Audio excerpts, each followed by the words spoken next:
Béni est notre Dieu en tout temps, maintenant et toujours, et dans les siècles des siècles. Amen.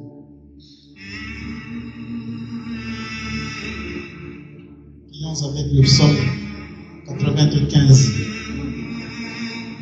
C'est un peu fort. Chantez au Seigneur un chant nouveau. Chantez au Seigneur terre entière. Chantez au Seigneur et bénissez son nom. De jour en jour, proclamez son salut. Racontez à tous les peuples sa gloire, à toutes les nations ses merveilles. Il est grand le Seigneur, hautement loué, redoutable au-dessus de tous les dieux. Néant tous les dieux des nations, lui le Seigneur a fait les cieux. Devant lui, splendeur et majesté, dans son sanctuaire, puissance et beauté. Rendez au Seigneur, famille des peuples, rendez au Seigneur la gloire et la puissance. Rendez au Seigneur la gloire de son nom. Apportez votre offrande, entrez dans ses parvis. Adorez le Seigneur éblouissant de sainteté, tremblez devant lui terre entière. Allez dire aux nations, le Seigneur est roi, le monde inébranlable tient bon. Il gouverne les peuples avec droiture, joie au ciel exulte la terre, les masses de la mer mugissent. La campagne tout entière est en fête, les arbres des forêts dansent de joie devant la face du Seigneur, car il vient pour juger la terre. Il jugera le monde avec justice, et les peuples selon sa vérité. Gloire au Père et au Fils et au Saint-Esprit, maintenant et toujours, et dans les siècles des siècles. Amen. Alléluia, alléluia, alléluia, gloire à toi, ô Dieu. Alléluia, alléluia, alléluia, gloire à toi, ô Dieu. Alléluia, alléluia, alléluia, gloire à toi, ô Dieu. Seigneur, prends pitié. Seigneur, fais-moi miséricorde. Seigneur, fais-moi miséricorde. Nous allons répondre, nous te rendons grâce, Seigneur, pour ton évangile qui donne la vie, pour l'appel à annoncer ton nom, pour la puissance de ta parole, pour les apôtres, les prophètes et les évangélistes, pour ceux qui nous ont transmis la foi, pour les âmes que tu veux toucher aujourd'hui, pour l'Esprit Saint qui conduit à la mission.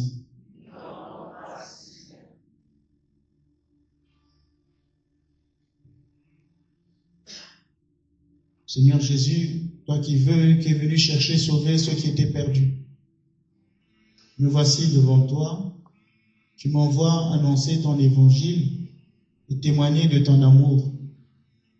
Je ne m'appuie pas sur mes forces, bien que je n'en ai même pas. Tu connais ma fatigue. Je m'appuie que sur ta force pour pouvoir enseigner, sur ta grâce, sur la puissance de ton Esprit Saint. J'essaie d'écrire quelques tests ici, mais je sais que ce n'est pas convaincant. Je ne viens pas faire de théologie, je viens juste te parler. Purifie mon cœur afin que je n'annonce pas mes propres paroles, mais que j'annonce ta parole, qui est vérité. Surtout, Seigneur, tu sais que je ne suis pas humble. Donne-moi surtout un esprit d'humilité, de douceur, de courage, de charité. Que ma parole soit fidèle à l'évangile, que ma vie ne contredise jamais ce que je proclame. Ouvre les cœurs de ceux qui écouteront cette parole. Dissipe les ténèbres, guéris les blessures, fortifie les faibles, console les affligés et ramène à toi ceux qui se sont éloignés de ton Église. Fais de moi un instrument de ta paix et un témoin fidèle de ton royaume. Amen.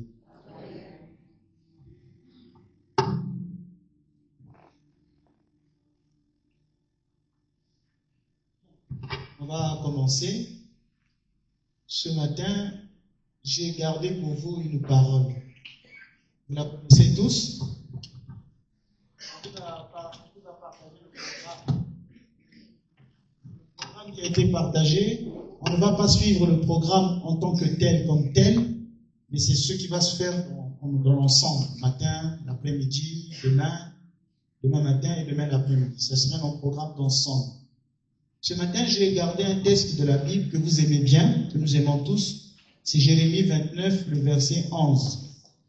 Car moi, je connais les projets que je forme pour toi, oracle du Seigneur, projets de paix et non de malheur, afin de te donner un avenir et une espérance. C'est un test que nous aimons tous. J'ai formé pour vous des projets de paix et non de malheur, afin de te donner un avenir et une espérance. Beaucoup de personnes qui sont ici sont tristes. Je lis les tristesses sur les visages des gens. C'est pas facile de venir dire à des gens tristes que j'ai des projets de paix et non de malheur afin de te donner un avenir et une espérance. Je ne suis pas venu pour faire une promesse de miracle facile. Mais c'est le test que le Seigneur m'a inspiré en me disant, tu liras ce test et tu le commenteras pour les personnes qui seront là. Avant de commencer cette exhortation, laisse-moi te raconter l'histoire de Michel. Michel est un homme courageux et travailleur. Depuis plusieurs années, il rêvait de réussir dans les affaires. Il avait beaucoup d'idées, beaucoup d'énergie et une grande volonté de réussir. Un jour, il décida de lancer son propre commerce.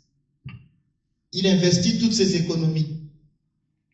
Il emprunta même de l'argent. Il travailla du matin jusqu'au soir. Pendant plusieurs mois, il ne prit presque aucun repos.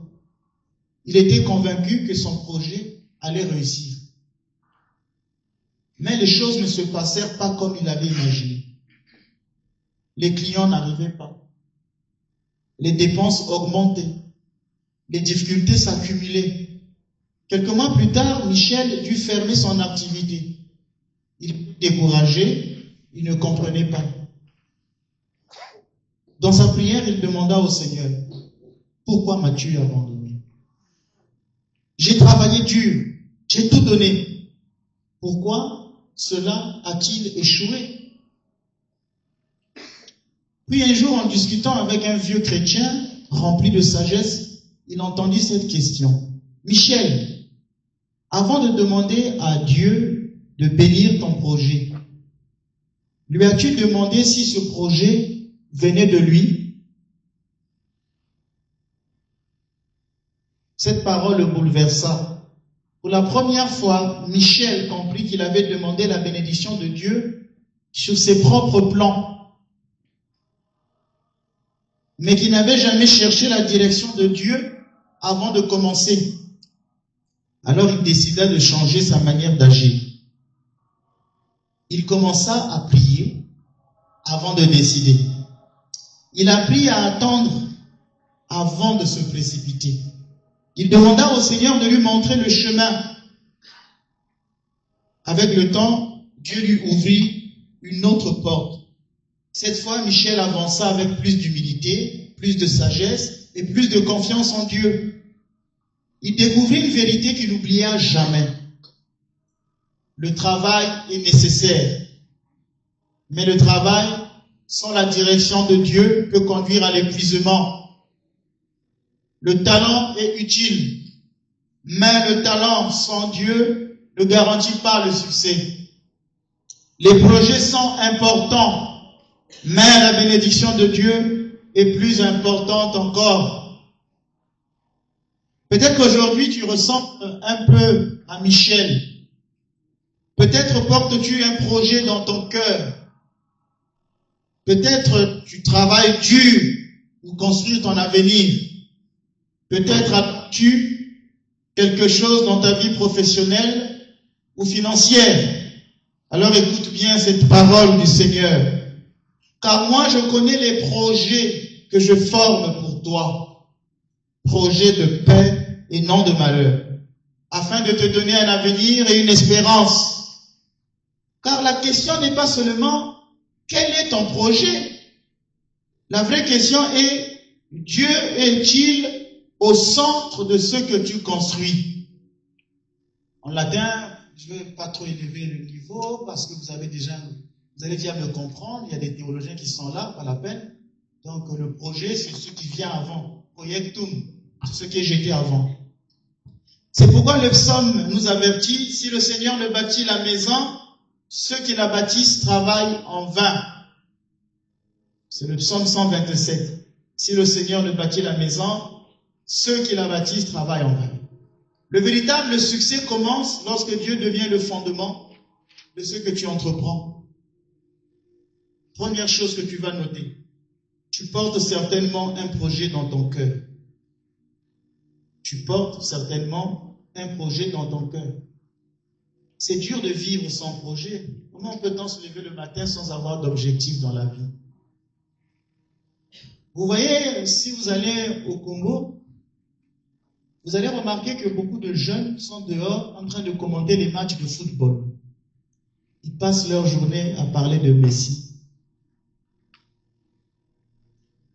Je dis, mais comment tu peux te lever le matin sans projet? Lui, il a fait sa vie. Tu passes ton temps à commenter la vie des autres. Aujourd'hui, j'aimerais te poser une question. Quel est le projet que tu portes dans ton cœur? Peut-être rêves-tu de construire une maison? Peut-être souhaites-tu créer une entreprise? Peut-être cherches-tu un emploi? Peut-être veux-tu développer ton commerce? Peut-être espères-tu réaliser un projet que tu présentes à Dieu depuis longtemps.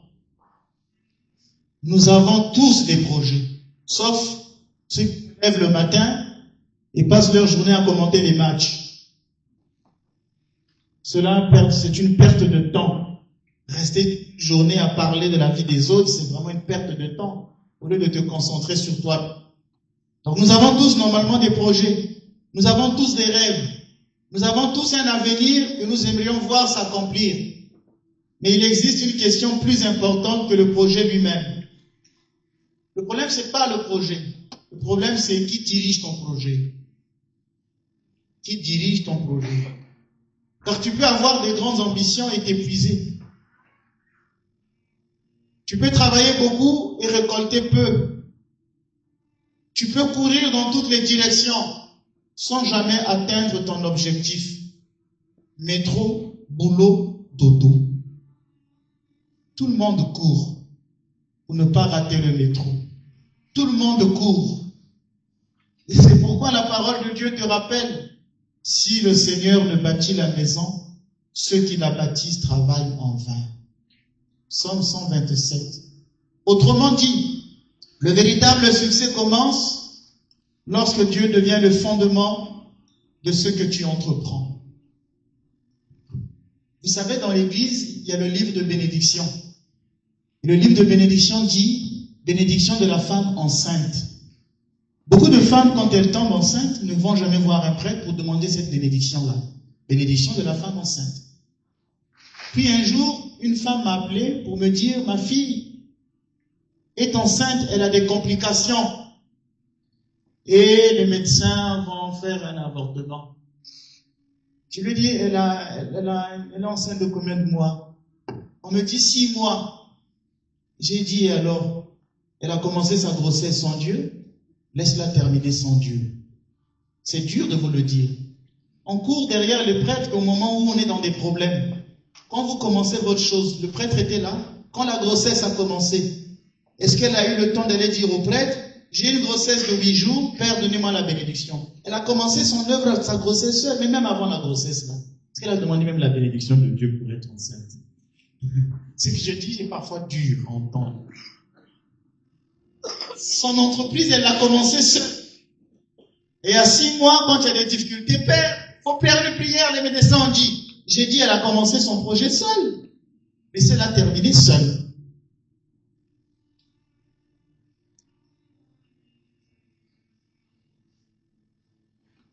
C'est dur, ce que je viens de dire. Ce n'était qu'un exemple, qu'il y a beaucoup de choses que vous commencez seul. Alors terminez-les seuls. Vous rencontrez un homme, vous rencontrez une femme. Vous ne présentez pas cela à Dieu. Vous ne demandez pas sa bénédiction à Dieu. Et quand la relation devient compliquée, on court à l'église. Mais tu as commencé ton projet seul, finis ça seul. Vous commencez à faire des travaux d'une maison. Il y a la bénédiction avant la maison, avant la construction d'une maison. Il y a une bénédiction qui existe. Bénédiction des travaux ou des projets. Vous avez commencé seul. Quand ça ne va pas marcher, continuez seul. C'est pourquoi je vous dis que chacun de nous, nous portons un projet. Mais qui dirige ce projet? Vous allez commencer un traitement médical. Allez demander une bénédiction. C'est important. Quand ça va se compliquer, tu te dirais, oh, mais tu as commencé seul. Continue seul. Deuxième chose que je voudrais que vous notez, Dieu s'intéresse à ce que tu entreprends. Dieu s'intéresse à ce que tu entreprends. Je vais vous donner un témoignage. J'aime parler des choses de la vie courante. Beaucoup de gens ici me connaissent, surtout les Congolais qui sont là me connaissent depuis le Congo. Je vais vous donner un témoignage. Quand j'étais à Brazzaville, ça se passe dans les années 2013, je venais du Mont Athos, j'étais au monastère de Dolisie. Il y a des équipes qui venaient me voir pour que je prie pour elles, pour ces équipes-là. Parce qu'en Afrique, les gens utilisent beaucoup de magie, de sorcellerie, même quand il y a des matchs. Une équipe de football est venue me voir. Je suis allé même au stade. Et arrivé au stade, l'autre équipe est allée voler un cadavre pour faire des pratiques dans le stade. Ah oui, l'Afrique a ses mystères. Comme je dis souvent que Descartes n'est pas africain. Et je priais pour cette équipe. L'équipe a joué. Jusqu'à la fin, l'équipe a gagné le match, le championnat. À l'époque, j'étais même avec un diacre catholique qui aujourd'hui a été rappelé par Dieu. Et je disais à ce diacre, dans 3 minutes, on va marquer notre but et ce serait le dernier but de la compétition. Dès qu'on marque 1-0, on a gagné. Puis notre équipe est venue me voir, c'était une équipe de handball. Cette équipe vient me voir. J'ai dit, je vais prier pour vous. Ils devaient jouer 7 matchs pour gagner. Ils ont joué les 7 matchs, ils ont gagné. Puis notre équipe est venue me voir encore. Hommes, femmes de handball. Ils venaient, ils faisaient la prière, ils vont jouer, ils ont gagné tous les matchs. Les 3 équipes que j'ai vues au pays sont passées champions.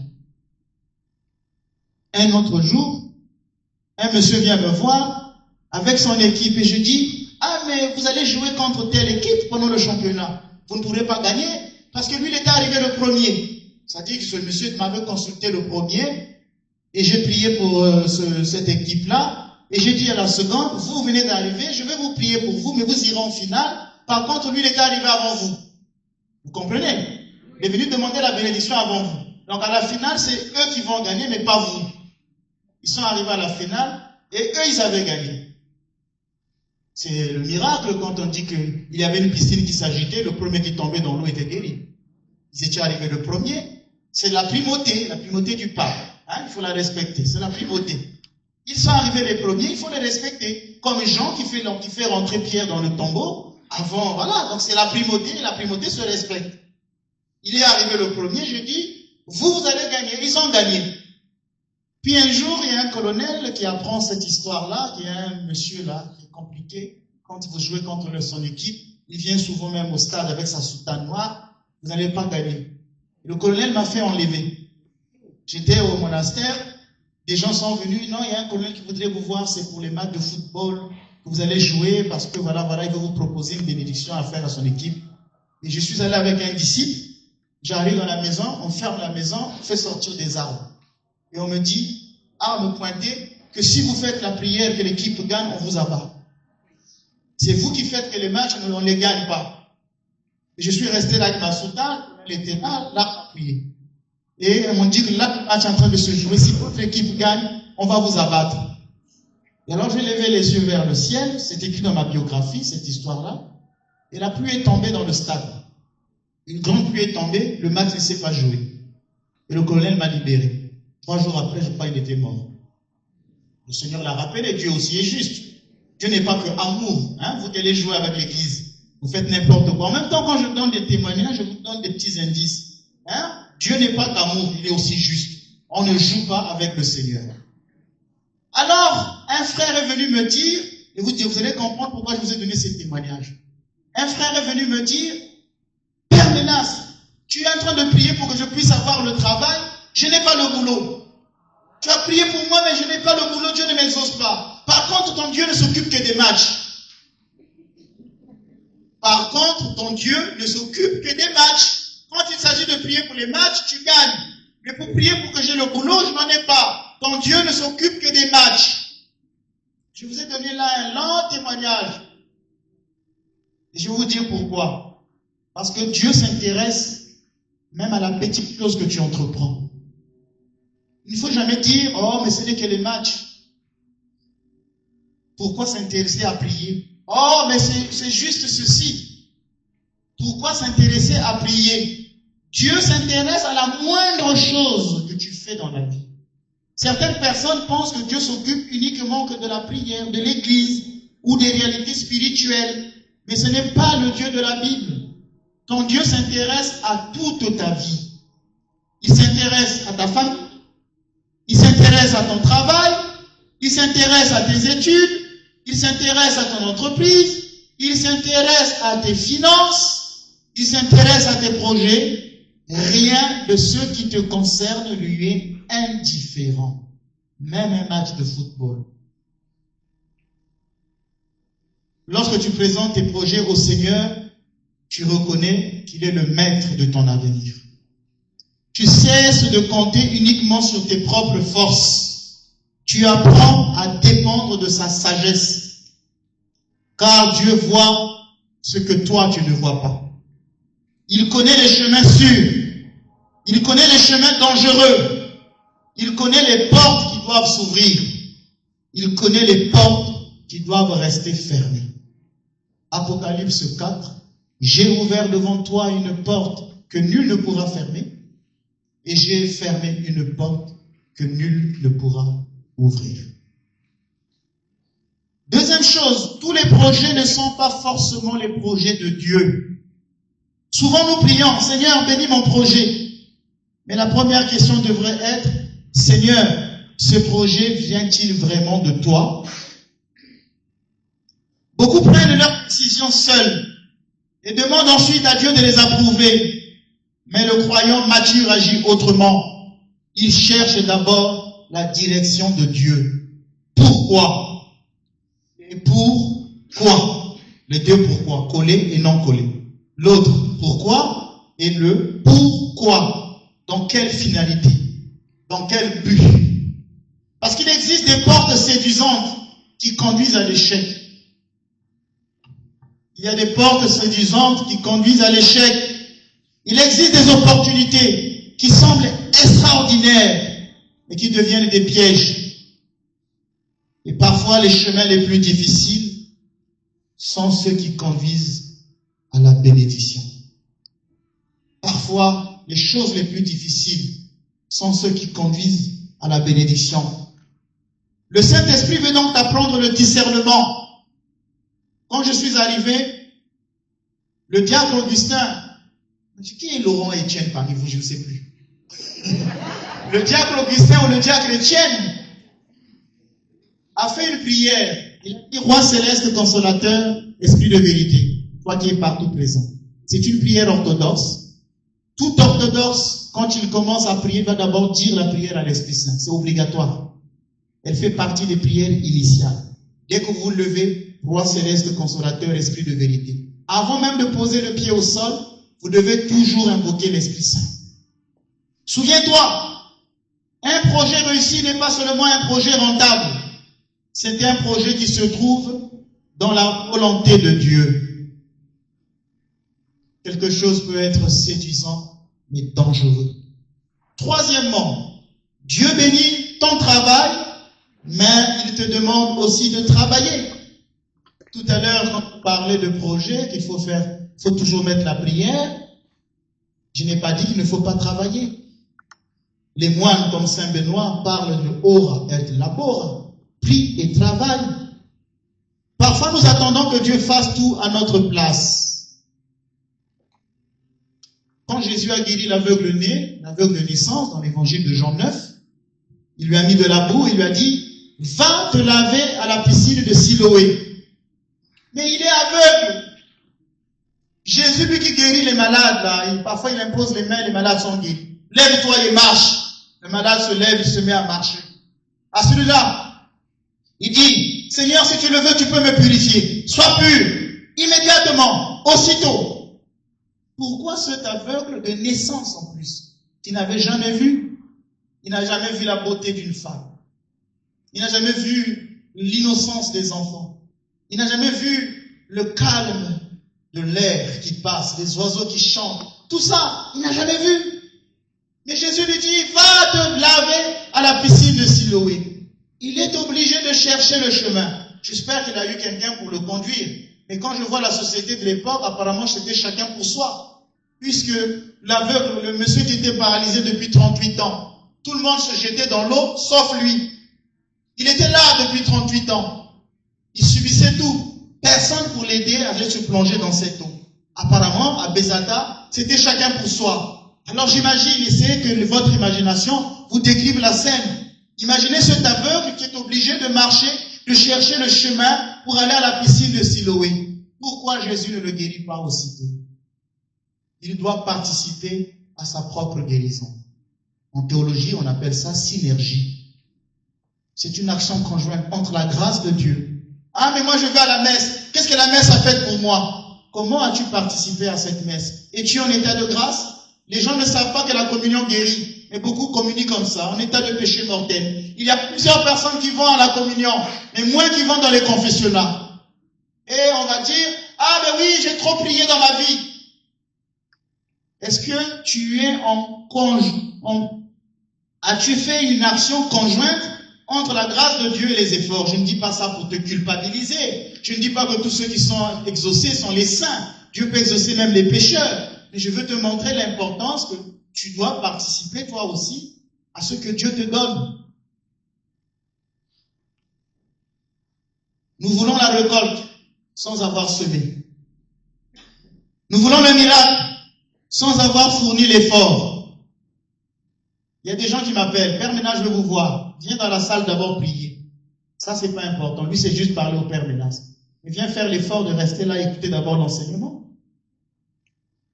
Ou faire une journée de prière ici avec moi. Je vais rester avec vous pendant 48 heures. Toute la journée, je serai là avec vous. Je pouvais rester là dormir, surtout que j'ai le décalage horaire. Eh oui.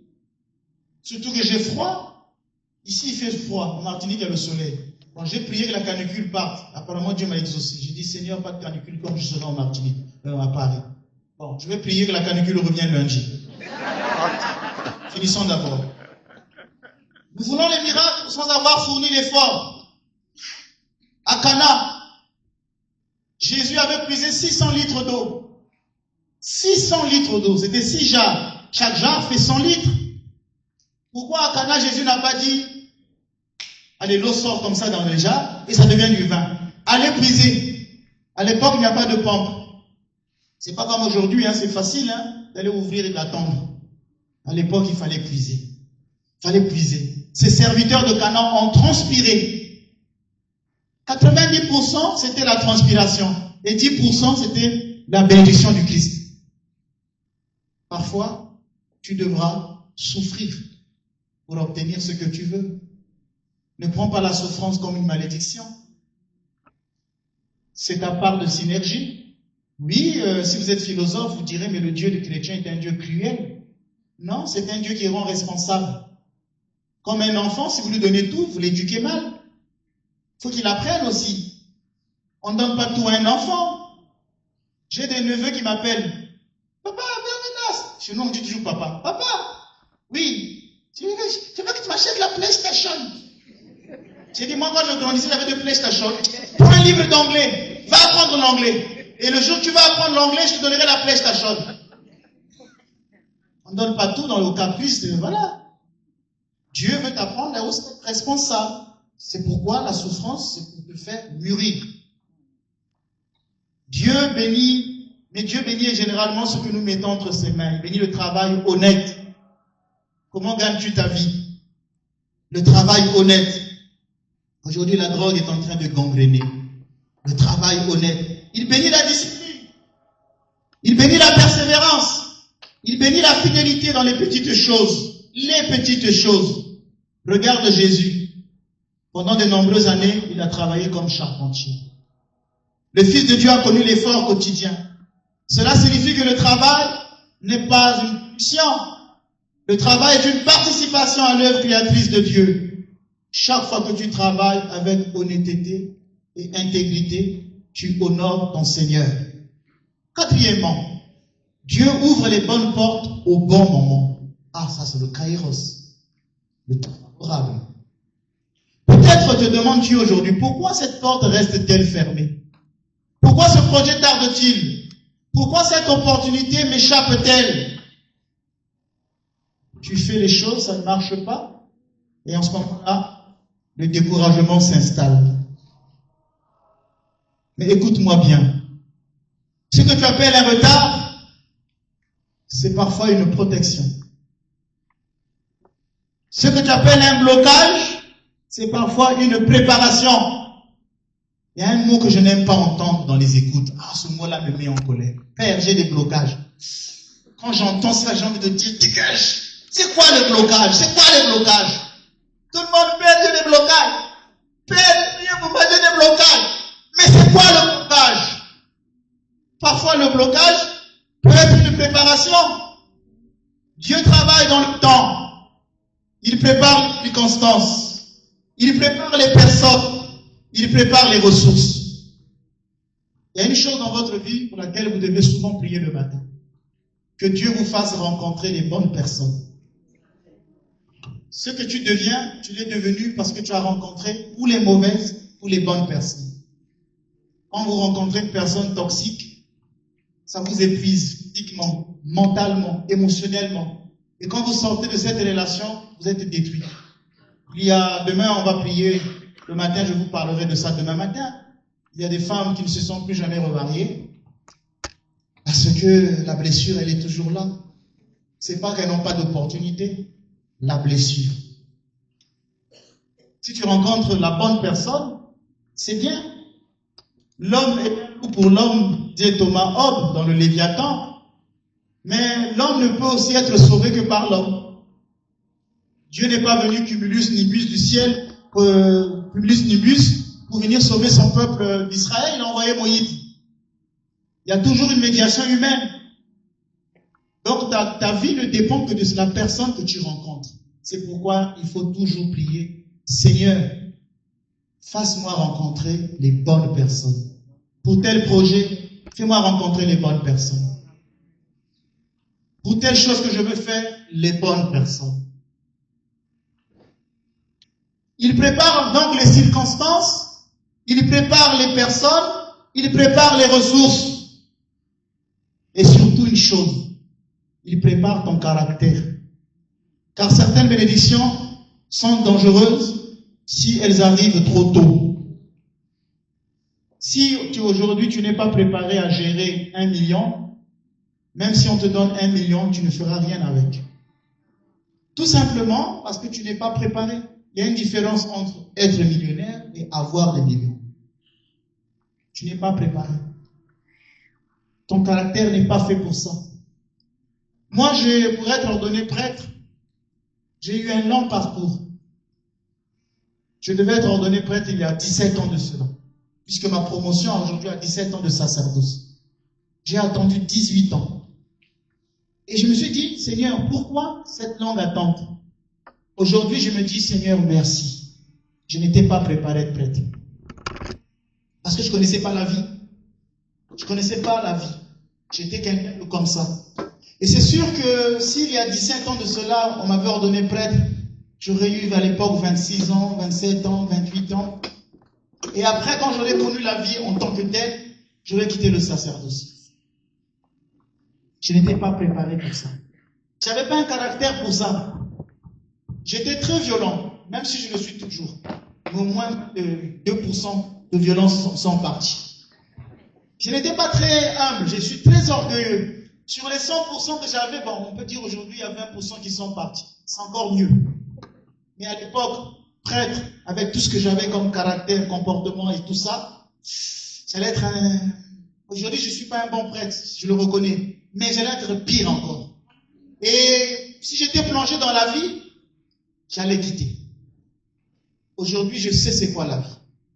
Et quand je regarde, Rien ne me fera quitter le sacerdoce. En tout cas, je ne serai pas le Père Mathieu. Rien. Parce que je suis fier de ce que je suis devenu. Parce que je suis préparé longuement. Dieu m'a préparé pendant des longues années. Parfois, il te prépare. Il sait ce que il va te donner, mais il te fait attendre parce que tu n'es pas encore prêt. Ton caractère, tu devras le changer. J'ai rencontré une fille qu'un prêtre m'avait fait connaître. Le prêtre me dit, prie pour cette fille parce qu'elle n'a pas de boulot, elle n'a pas de travail. Au moment de lever la main pour prier pour elle, ma main reste bloquée. On me dit, ne donne pas la bénédiction. Je lâche la main. Je dis, Seigneur, pourquoi? Cette fille est impolie. Et je dis à la fille, je ne te donne pas la bénédiction, va te confesser. Tu es très impoli. Et alors, après avoir dit ça, je suis parti. Puis un jour, 10 ans après, je revois la fille ne travaille pas toujours. Toi, depuis 10 ans, tu ne travailles pas? Et je présente la fille à un ami, entrepreneur. Je dis, c'est une amie à nous, comme une sœur. Est-ce que tu peux pas lui donner un CDD, tout ça? Bien d'accord. L'ami fait un CDD, 2 mois. Elle travaille, et après 2 mois, elle me dit, la fille dans le travail avait toujours des problèmes avec les autres collègues. Elle insulte, elle est très impolie. Je ne veux pas la renouveler. J'ai dit, donne quand même encore un CDD de 6 mois. Il donne un CDD de 6 mois, et la fille commence à insulter mon ami qui l'a embauché. Il commence à l'insulter. Et l'ami lui dit un truc, je vous emmène au prud'homme. Ici, c'est comme ça en France, hein. Je vous emmène au prud'homme. Mais vous avez fait vous avez fait quoi? Et c'était devenu un enfer pour le patron qui était obligé d'accumuler des preuves pour faire un dossier pour vite enlever le truc. Et c'était tellement compliqué que j'ai eu honte. Je me suis rappelé pourquoi l'Esprit me disait, ne donne pas la bénédiction. Elle est impolie. Je ne dis pas ça pour vous culpabiliser. Ce n'est pas mon but. Il y a des gens parfois que Dieu laisse dans la souffrance parce qu'il sait pourquoi. Donc il faut vous confesser. Regarde d'abord ton cœur et ton caractère. Tu te plains en disant oui. J'étais à Brazzaville. Il y a un garçon qui est venu me voir et me dit, Père, je n'ai pas de travail, je n'ai pas de boulot. Il s'est mis à pleurer devant moi. Bon, moi je ne supporte pas les larmes des femmes. Les larmes des hommes, je m'en fiche. Oui, c'est vrai, je suis comme ça. Les femmes, je ne peux pas une femme pleurer devant moi. Parce que ça me rappelle ma maman. Quand une femme pleure, j'ai la tendance à vite regarder ailleurs parce que ça va me briser. Je ne supporte pas les larmes d'une femme. C'est pourquoi je ne taperai jamais une femme. Mais les hommes, m'en fichent. Mais lui, il pleurait. Lui, il pleurait. Pour la première fois, j'ai été sensible à ça.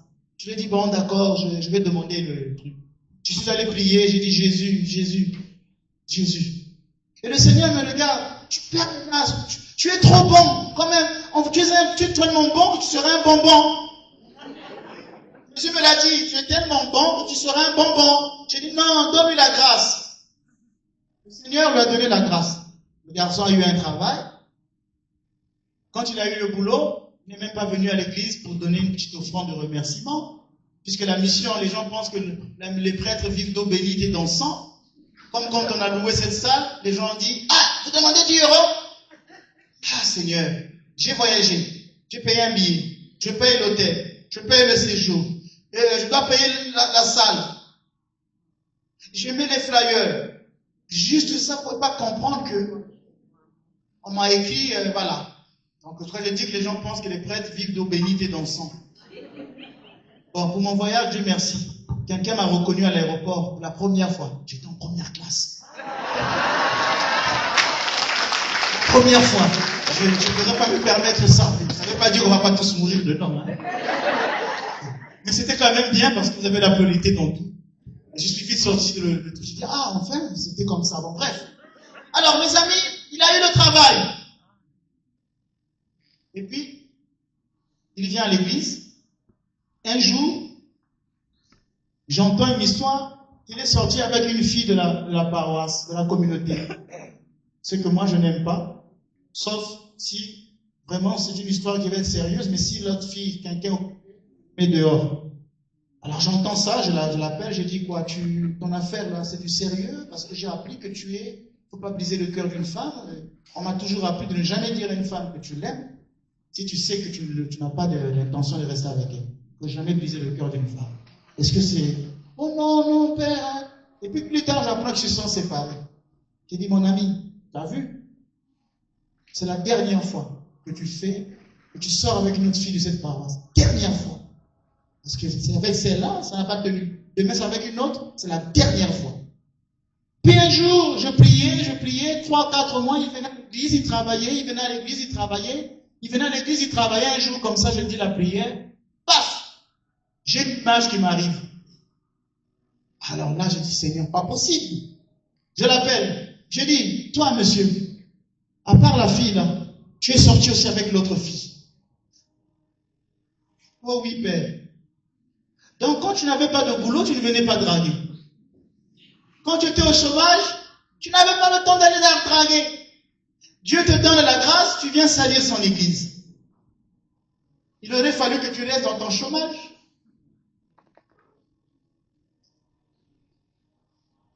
Apprends donc à d'abord travailler sur toi. Si Dieu ne te donne pas le mariage, je ne sais pas. Je ne viens pas te culpabiliser. En tout cas, ce n'est pas le but. Je ne dis pas que tout le monde sait ça. Mais essaie de regarder aussi ton caractère. La vraie prospérité ne se limite pas à l'argent. Lorsque tu entends le mot bénédiction, tu penses peut-être immédiatement à l'argent. Mais la prospérité, selon Dieu, est beaucoup plus grande. La vraie prospérité comprend la paix intérieure. Les gens qui courent, métro, boulot, dodo. Est-ce que vous avez la paix intérieure? La santé de l'âme, la stabilité familiale, la sagesse, la joie et les ressources nécessaires pour vivre dignement. À quoi sert-il de gagner beaucoup d'argent si tu perds ta paix? À quoi servirait-il de réussir financièrement si ta famille s'effondre? À quoi servirait-il d'accumuler des biens si ton cœur reste vide? Dieu ne veut pas seulement bénir ton compte bancaire, il veut bénir toute ta vie. Grâce et bonheur m'accompagnent tous les jours de ma vie. Pourquoi le psaume dit grâce et bonheur? Il aurait pu dire la grâce m'accompagne tous les jours de ma vie. Il aurait pu dire le bonheur m'accompagne tous les jours de ma vie. Non, c'est grâce et bonheur. Pourquoi? Parce que tu peux avoir la grâce aujourd'hui. Tu viens prier aujourd'hui, hein? Tu fais une prière.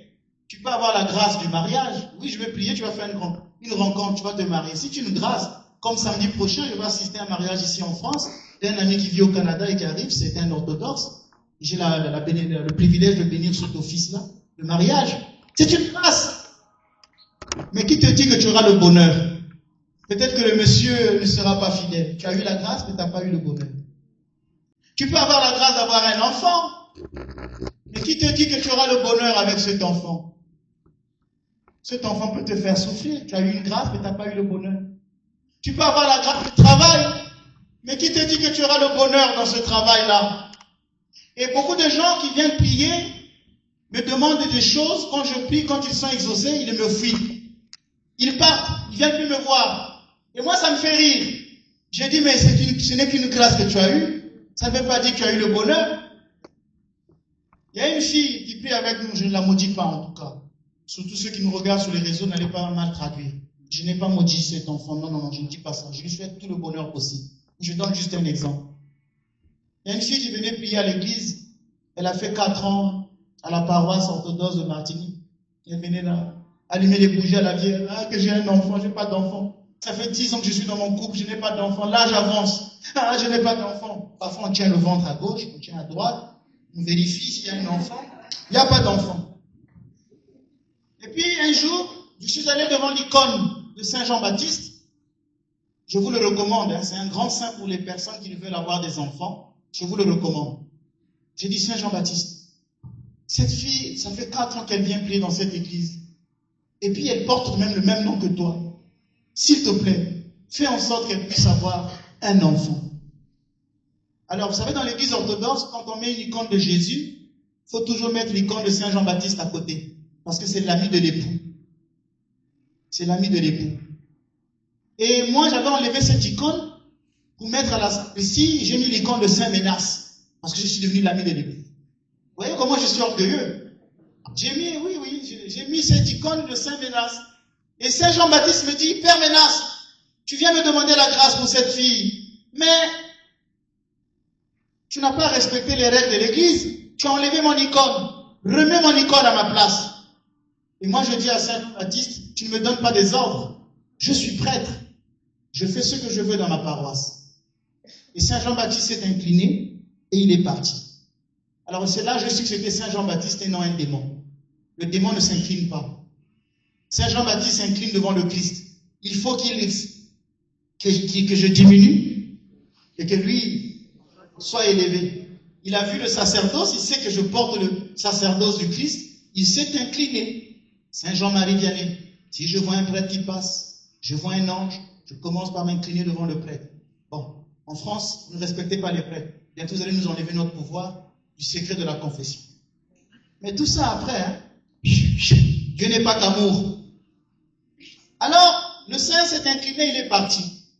Puis je reviens encore vers lui. Saint Jean-Baptiste, oui, Père Ménas, je t'ai demandé d'exaucer cette fille. Elle n'a pas d'enfant. Le saint me dit, si tu me remets à ma place, je t'exauce. Et je lui dis, tu me fais du chantage? Il me dit, c'est entre nous, non? J'ai décidé de remettre le saint à sa place.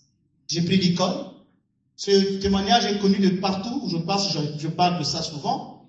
J'ai dit, devant l'église, il y avait une assemblée comme ça, toute une assemblée comme ça. Je dis, chers frères et sœurs, j'ai discuté avec Saint Jean-Baptiste, voilà ce qui s'est passé. Je le remets à sa place officiellement. Il m'a dit, toi, lève-toi. Vous avez le même nom, non? Il m'a dit que tu es exaucé. Il vient de me dire que tu es exaucé. La fille, hein, Père, oui, il vient de me le dire, et tout le monde dans l'église regarde. J'avais une autre icône de Saint Jean-Baptiste, et j'ai remis à la fille. 2 mois après, la fille est tombée enceinte. 9 mois après, elle a accouché. Et elle n'est plus jamais revenue à l'église. Elle est partie pour toujours.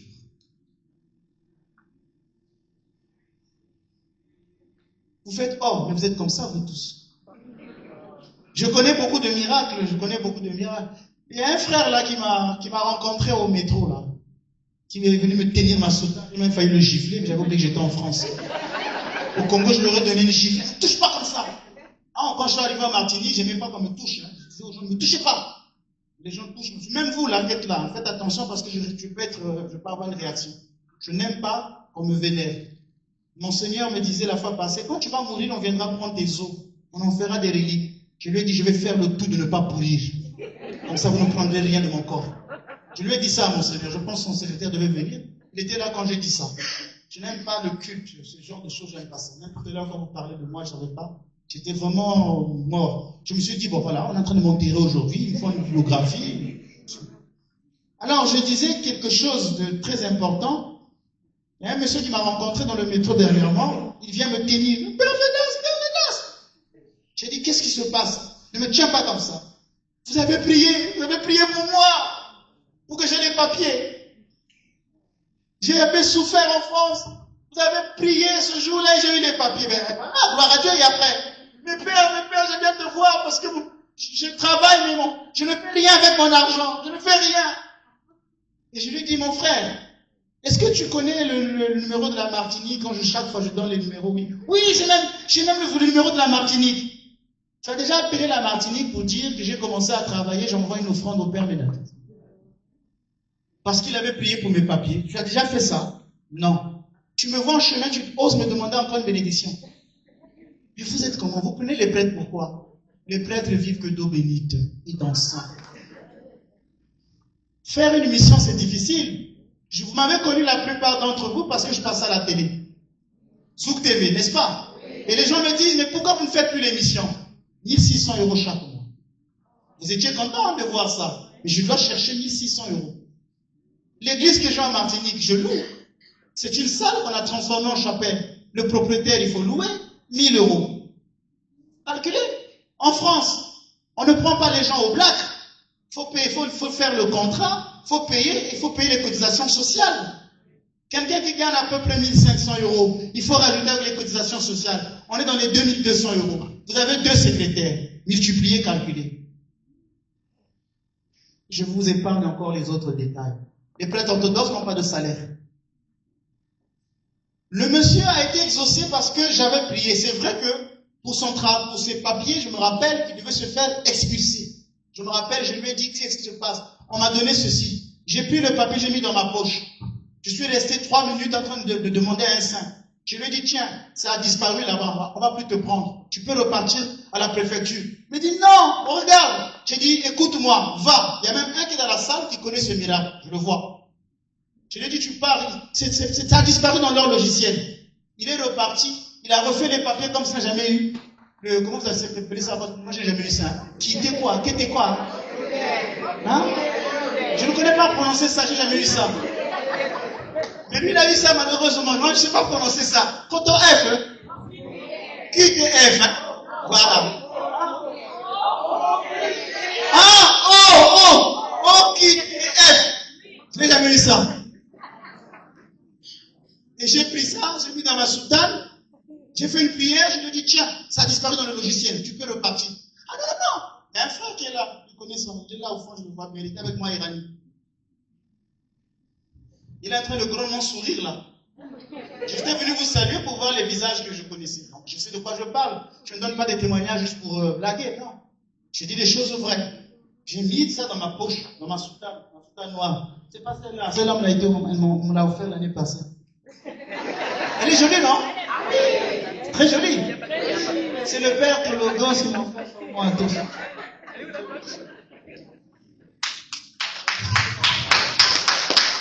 Et je vous ai montré une relique vivante. C'est une manière de vous dire, oui, il y a beaucoup de choses dedans. Quand je dis, j'ai mis dans ma soutane, oui, la soutane, c'est l'habit du Christ. Dites à vos prêtres de porter les soutanes. La paix du Christ. On va terminer, je vais plus finir mon enseignement parce que maintenant, il faut qu'on prie. J'ai mis le papier dans la poche. J'ai fait une prière.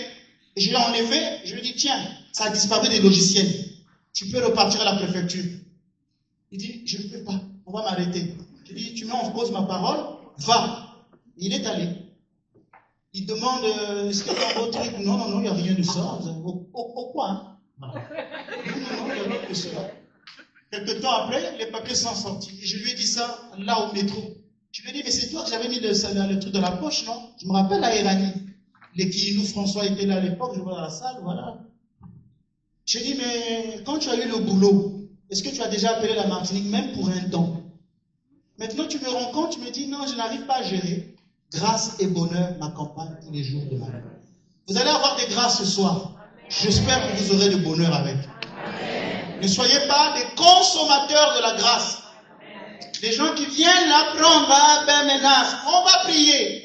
Mais une fois que tu es exaucé, pour que tu aies le bonheur, n'oublie pas Martinique. En même temps, je fais mon appel, mais il n'y a pas que la Martinique, ça veut dire aussi. Non, la Guadeloupe par exemple, ça veut dire aussi aider les pauvres. Je ne dis pas ça pour moi, je ne dis pas voilà, je veux prier, vous allez être exaucé, envoyez l'argent en Martinique. C'est un petit maladroitement, je suis parfois un mauvais communicant, mais ce que je veux dire, que quand Dieu vous donne, n'oubliez pas de vous approprier le bonheur par d'autres activités. Soyez altruistes, aidez les pauvres, aidez les autres. Mais vous prenez, quand Dieu vous exauce, on s'en fiche après. Je vais terminer avec un témoignage. Un dernier témoignage pour dire qu'il faut faire attention avec le Seigneur. J'ai connu un garçon à Brazzaville qui avait même fait un accident. Après voilà.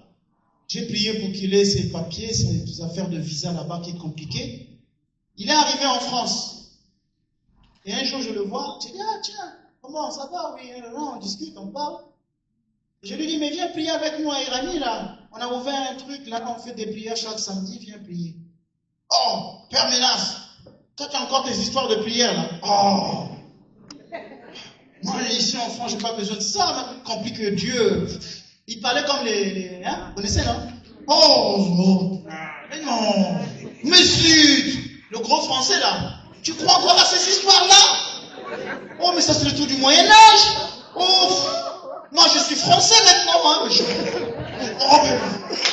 Le gros français. Le gros français. Je l'ai regardé. Je lui ai dit, mais au pays Au pays, tu venais prier là, brûler les bougies, j'ai prié pour ton visage. Oh! Oh! Ok. Je lui dis merci mon frère. Moi je suis encore du Moyen-Âge. Si le Seigneur ne bâtit la maison en 20 peines les maçons. Je suis parti. Et le lendemain, il s'est disputé avec sa fiancée. Il s'est battu, il l'a tapé. La police est arrivée. Ils ont constaté qu'il n'était pas régularisé. Et aujourd'hui, il est au Congo. Il a été renvoyé au Congo. Je ne me réjouis pas, mais je pense que maintenant il est à la grotte au Congo. En train d'allumer les bougies. Il a repris la route de la grotte. Dieu va te donner. Dieu te donnera la grâce. Il faut que ça aille aussi avec le bonheur. Avec le bonheur. Amen.